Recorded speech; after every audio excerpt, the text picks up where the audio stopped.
In a significant shift in Germany's political landscape, Friedrich Merz, the leader of the Christian Democratic Union CDU, has emerged as the likely next chancellor following a resounding victory in the national elections held on February 23, 2025. As Germany grapples with evolving global dynamics, particularly in its relationship with the United States, Merz's ascent signals a potential reorientation of European policy and a call for greater independence from American influence. Merz's CDU party secured 28.5% of the votes, becoming the largest faction in the Bundestag. His immediate focus is on unifying Europe in the face of growing challenges posed by both the new Trump administration in the U.S. and ongoing tensions with Russia, particularly related to the war in Ukraine. All the signals we are getting from the USA indicate that interest in Europe is clearly waning, Merz noted at a press conference, emphasizing the need for a robust European response to these shifting dynamics. In his victory speech, Merz articulated a vision for a stronger and more autonomous Europe.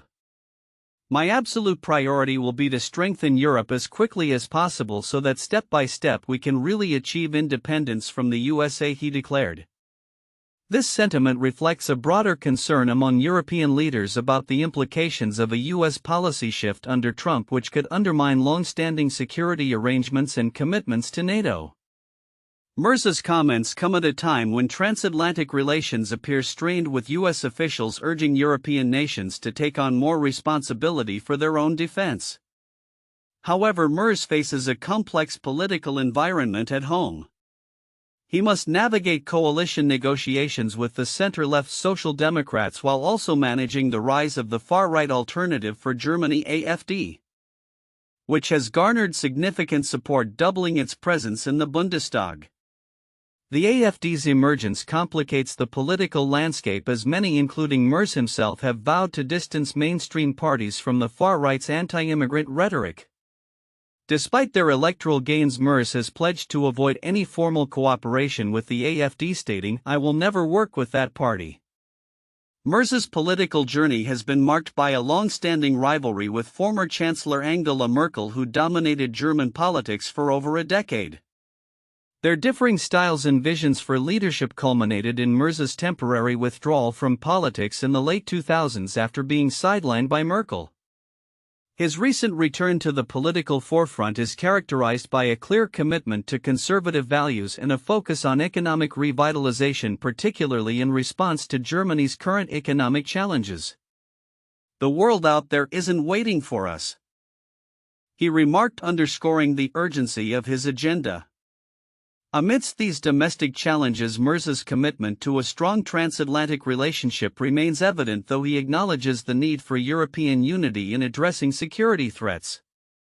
Analysts predict that his leadership will be tested as he attempts to reconcile differing national interests within the European Union. Wolfgang Merkel, a political analyst, cautioned against expecting a unified EU policy, stating, "The interests are so different within the European Union, it will likely be the usual game of muddling through." As Germany embarks on this new chapter, the implications for its relationship with the US and the broader European landscape remain to be seen.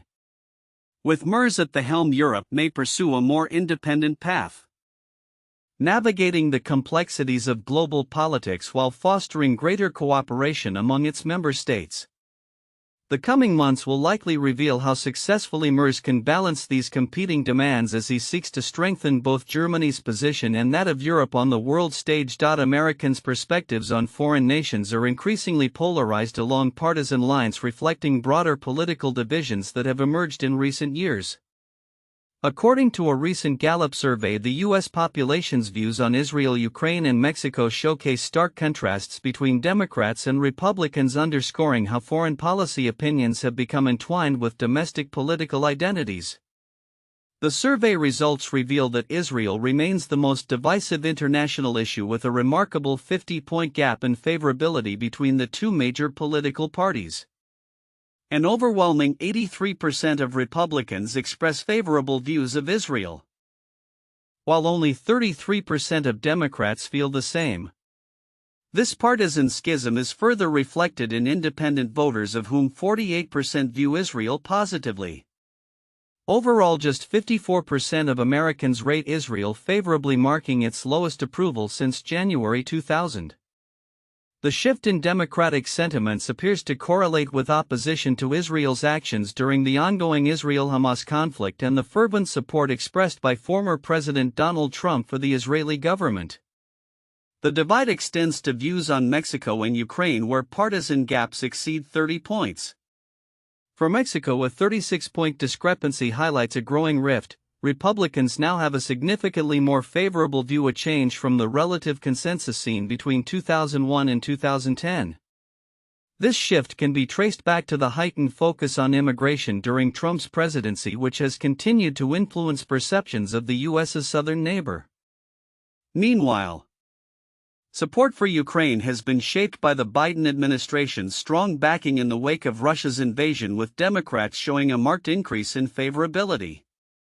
Interestingly, the survey also notes improvements in perceptions of Mexico, Russia, and China compared to last year, with Mexico's favorable rating climbing to 67%. This change is seen across party lines, albeit with different magnitudes of increase. In particular, Democrats have warmed to Mexico while Republicans have reported more favorable views of China, indicating a complex interplay of factors influencing these perceptions.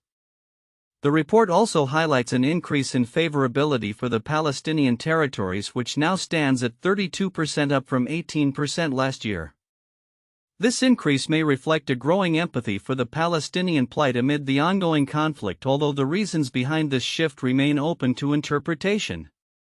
In a broader context, these findings illustrate how U.S. foreign policy opinions are often shaped by domestic political dynamics.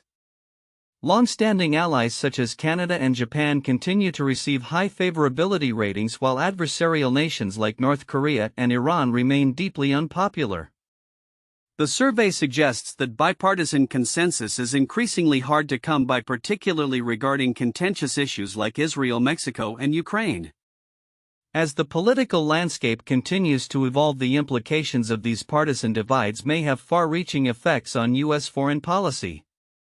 With critical elections on the horizon and ongoing geopolitical challenges, how American political parties navigate these divisions will be essential in shaping the nation's international relations in the years to come. The trends illuminated by this Gallup survey not only reflect current public sentiment but also signal potential shifts in how the U.S. engages with the world stage moving forward. In a significant move that underscores the importance of preserving political history, U.S. Secretary of State Marco Rubio has agreed to deposit his senatorial papers and other materials of historical value to the University of Florida's George A. Smathers Libraries. This decision not only highlights the role of educational institutions in safeguarding political legacies but also enriches the existing Florida Political Papers collection, which already features notable documents from various influential Florida politicians. Rubio, who served as a U.S. Senator from 2011 until 2025, has left an indelible mark on American politics, particularly through his roles on several key Senate committees, including the Foreign Relations Committee and the Select Committee on Intelligence. His journey began at the University of Florida, where he earned a Bachelor of Arts degree in Political Science in 1993. In a statement reflecting on his decision, Rubio said, "I hope my papers will serve as a resource for future generations of scholars and students interested in the complexities of our political system." The Florida Political Papers collection is a treasure trove for historians and scholars, encompassing manuscripts from politicians who have shaped the state and the nation from the 19th century to the present. Among the prominent figures represented in the collection are former U.S. Senators Bob Graham and Bill Nelson, as well as David Levy-Yulee, a pivotal figure before the Civil War. Judy Russell, the Dean of University Libraries at UF, expressed gratitude for Rubio's trust in the institution, noting that preserving such historical documents is critical for future academic inquiry.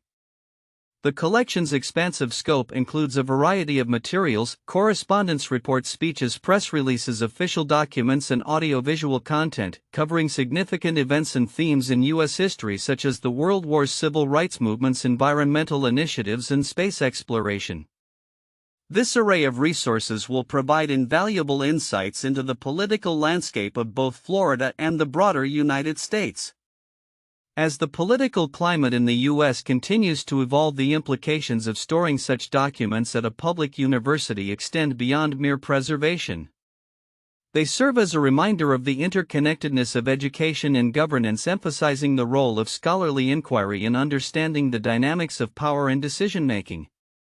The availability of these materials will undoubtedly stimulate research and dialogues about the past, shaping the narratives of future political discourse.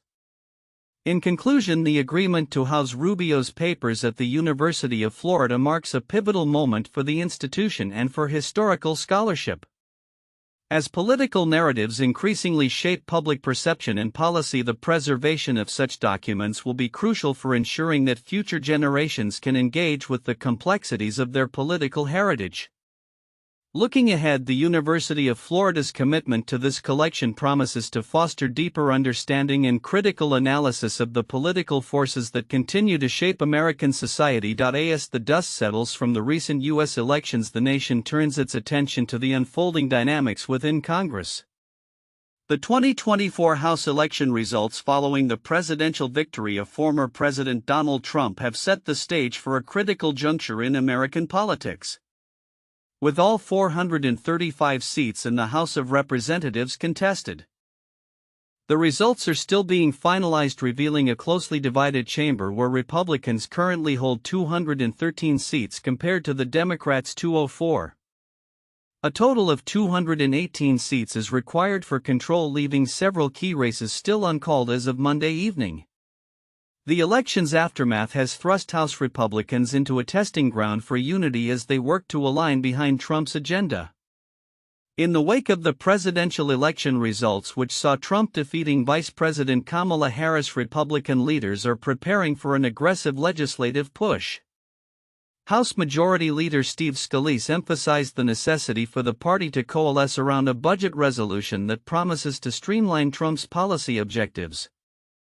Now is the time for House Republicans to come together, unite behind President Trump, and make good on our promises, Scalise stated, highlighting the urgency of addressing the struggles faced by American families. This week, the House is expected to vote on its version of the fiscal 2025 budget blueprint, which proposes a one-step reconciliation process. This approach, however, could clash with the Senate's more cautious budget strategy, which recently included a narrower set of reconciliation instructions focused primarily on national defense and immigration. The divergent paths taken by the two chambers underscore the challenges ahead as Trump attempts to navigate his legislative priorities amidst a fragmented party landscape. In addition to budgetary matters, the House is also poised to consider disapproval resolutions aimed at overturning regulations set forth by the Biden administration. These measures include attempts to block an Energy Department rule on gas water heaters and nullify a new methane emissions fee impacting the oil and gas sectors. The legislative agenda reflects a broader Republican strategy to dismantle previous administration policies while establishing a stronger foothold in the ongoing political discourse. Meanwhile, as the House engages with these critical issues, the Senate continues its work on nominations. Senators are set to vote on key appointments, including Daniel Driscoll for Secretary of the Army, amidst a backdrop of significant personnel changes within the Pentagon initiated by Trump. The recent dismissal of high-profile military leaders, including Air Force General C.Q. Brown Jr., adds another layer of complexity to the already tumultuous political environment.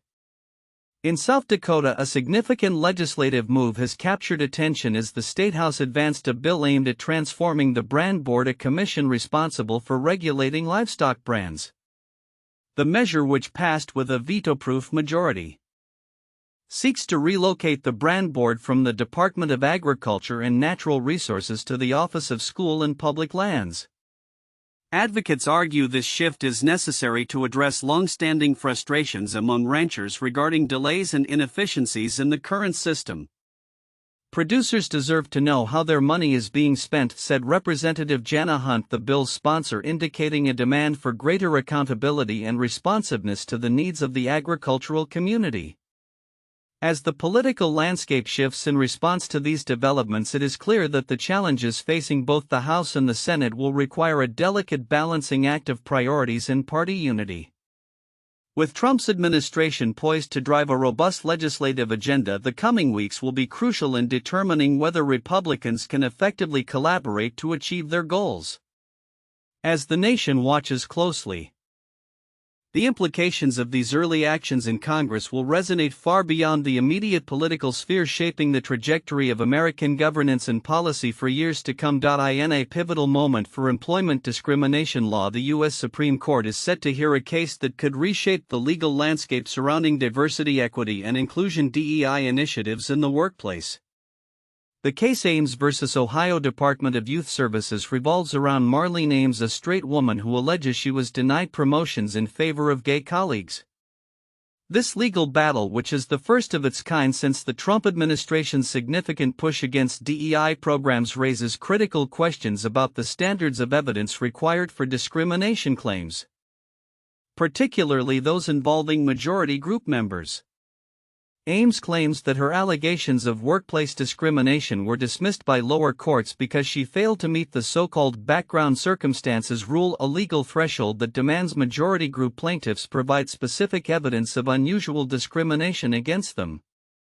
This rule, first established by the D.C. Circuit in 1981, has faced criticism for its inherent biases, as it requires more from majority group members than from minority plaintiffs.